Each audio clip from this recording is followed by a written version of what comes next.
Assalamualaikum warahmatullahi wabarakatuh. Salam sehat untuk kita semua. Semoga dalam keadaan selalu sehat, bahagia, dan damai. Kemarin ada pengumuman SNMPTN, Seleksi Nasional Masuk Perguruan Tinggi Negeri.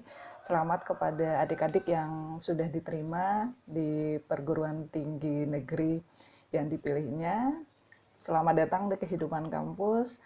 Akhirnya kalian sudah naik satu step lagi. Dan hal yang ingin ku sampaikan adalah boleh happy, boleh senang, boleh itu bersyukur, tapi jangan berlebihan.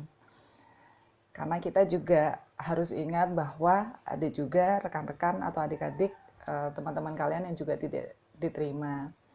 Jadi alangkah lebih baiknya happy-nya, euforia happy-nya itu tidak berlebihan.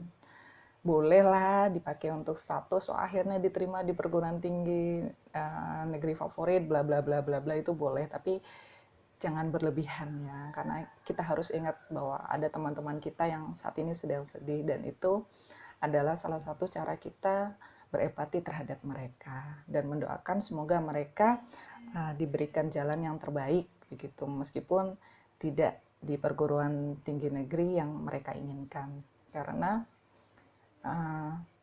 apa yang kita rencanakan belum tentu yang terbaik gitu. Jadi kita menyerahkan semua ke Tuhan, karena apapun yang dikasih Tuhan itu yang terbaik gitu. Untuk adik-adik yang belum diterima di perguruan tinggi negeri favorit kalian, yang bisa saya ucapkan, yang ingin saya katakan, bukan sabar ya, karena kalau sabar dan bla bla bla itu kalian akan dapatkan seiring berjalannya waktu. Kalau sekarang sih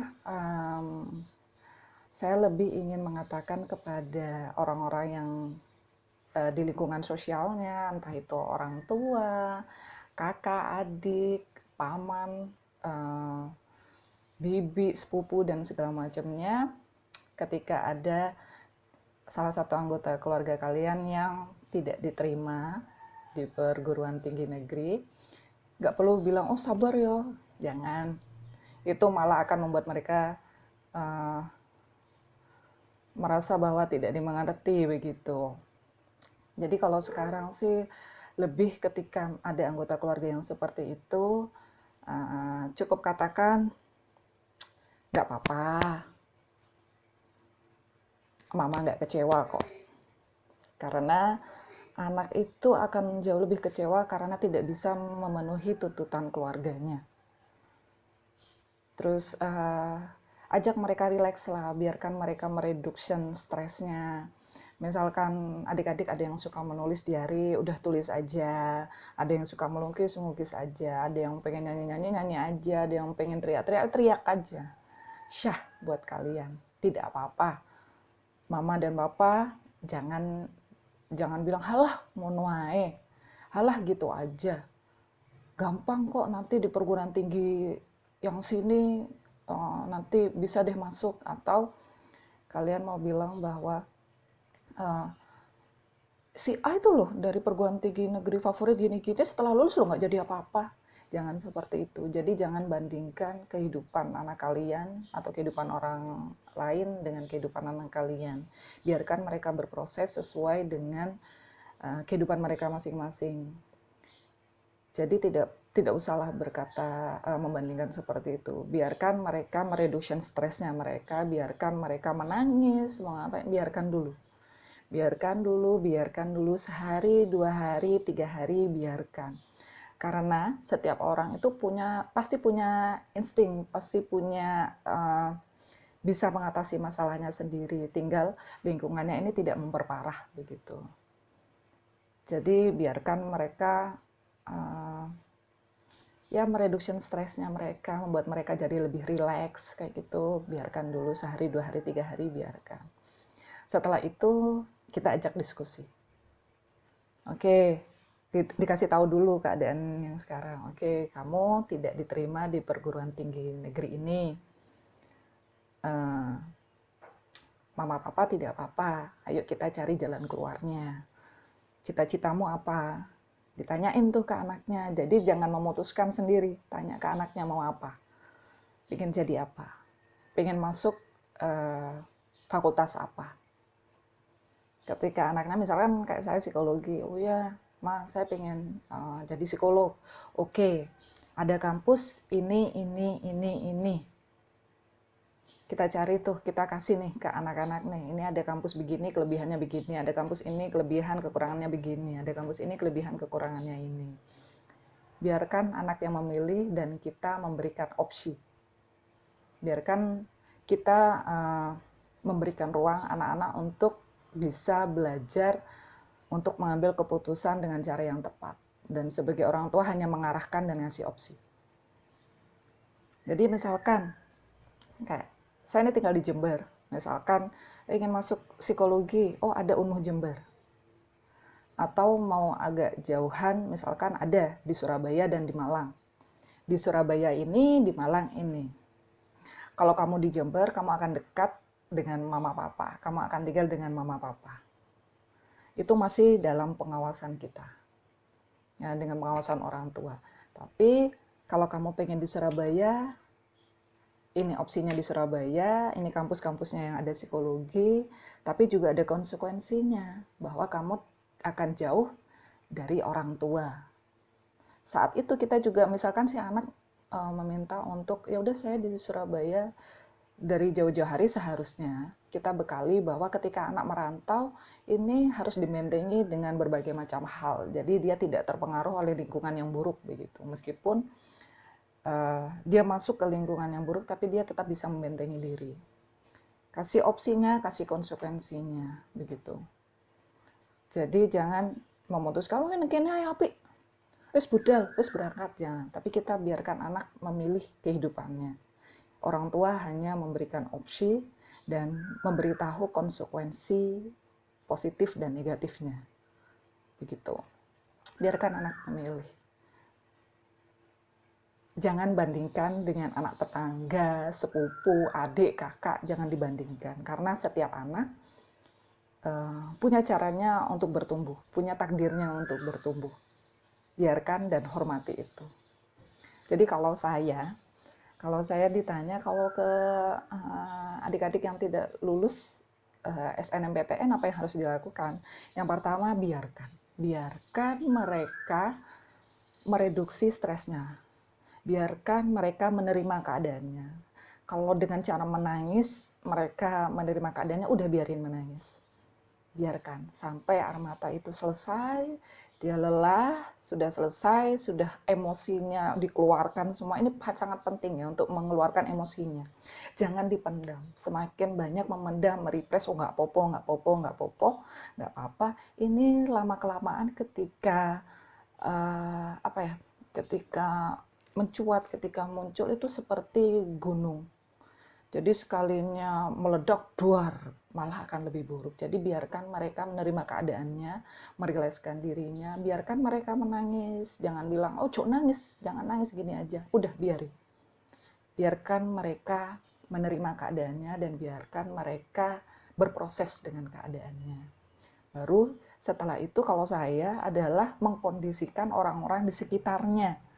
Orang tua terutama, keluarga terutama.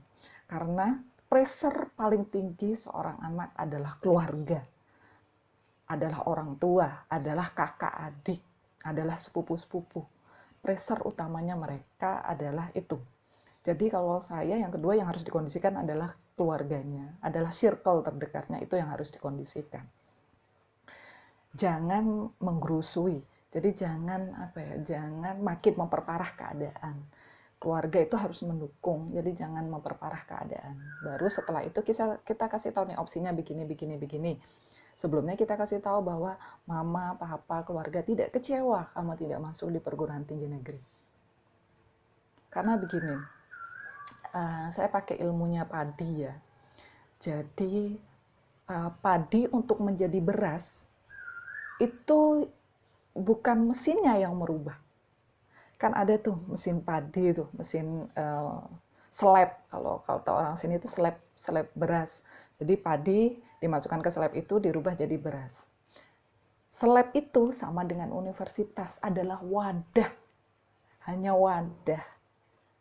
Bagaimana sih beras bisa berubah jadi padi? Itu karena gesekan antar berasnya.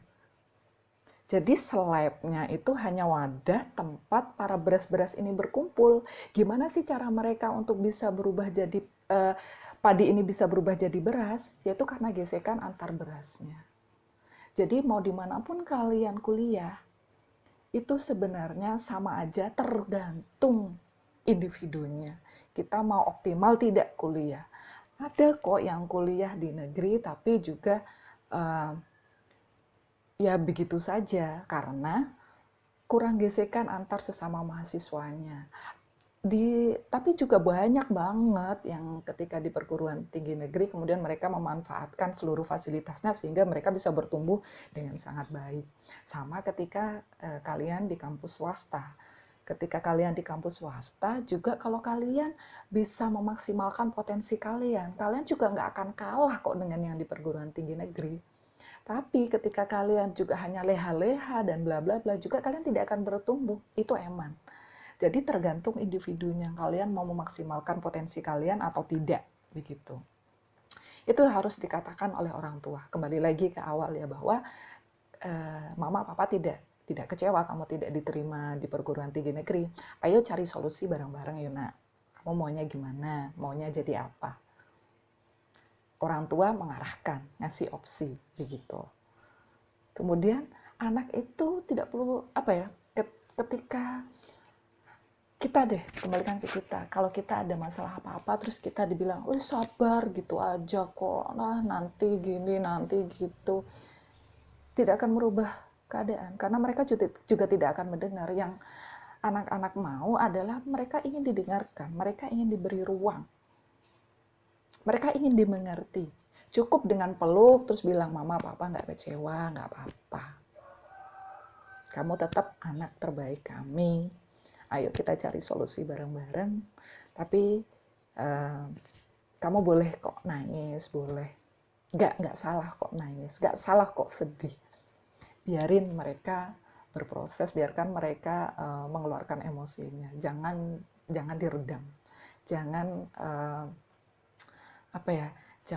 Jangan dipres, biarin aja, keluarin emosinya. Setelah itu anak akan bisa diajak komunikasi.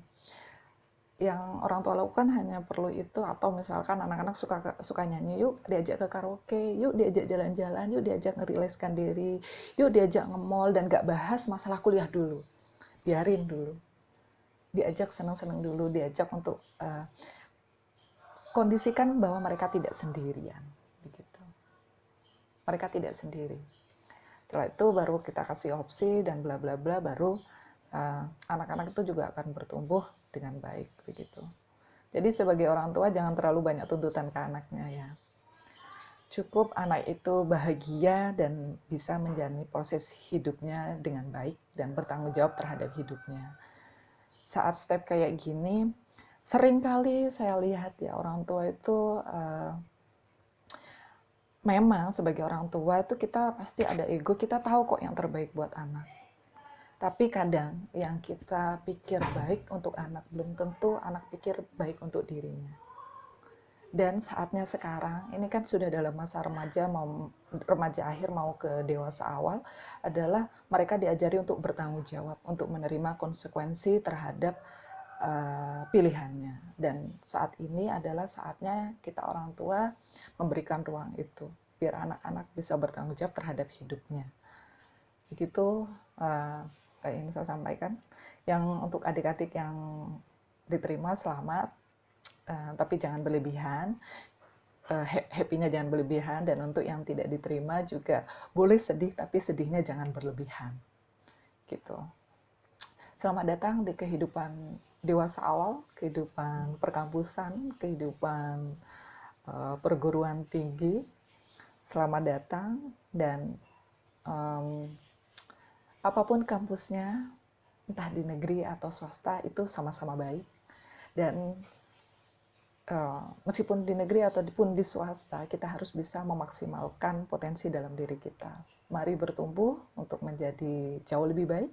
Mari bertumbuh untuk selalu bahagia, selalu damai, dan selalu sehat. Tuhan pasti memberikan yang terbaik buat kita semua ya. Tetap optimis.